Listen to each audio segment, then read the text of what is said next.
Tingnan yung mga kachika. Ang cute ng bantay namin, no? Tingnan mo yun yung mga mata niya, di ba? Ang bait-bait, di ba? Nagbabantay siya habang tutulog si Mrs. Tignan nyo. Chin-check niya yung paligid. Yan, ganyan gawain yan. Malamang sa gabi, ganyan din ginagawa niya. Paggabi, kasama namin sa kwarto natutulog yan eh. Yan, tingnan nyo. Nandiyan siya nakabantay. Tingnan niya kung merong taong sisilip ba sa pintuan o may papasok. Tahimik lang siyang mapahinga din. Pero nagbabantay yan. Tapos ang pakalunong kaya yan. Tingnan naman, oh.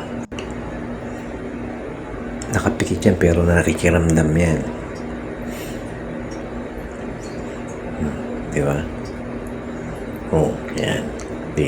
Chine-check niya kayo kung tulog na talaga si Mrs. Oh, pati ako, chine-check niya kung tulog ba talaga ako. Hindi niya lang, binibidyo ko siya. Siyempre, akala niya okay na, tulog na ako. Makikimarites na ngayon yan sa labas. Yan ang gawain ng puso namin na yan. Oh. Yan si Pika. Diba? Ganyan ba mga kachika? Naman naman. Meron siyang narinig sa labas kasi kaya sumilip siya. Nakikimarites din. Ganyan gawain niya. O, diba? Bye-bye. Thank you for watching.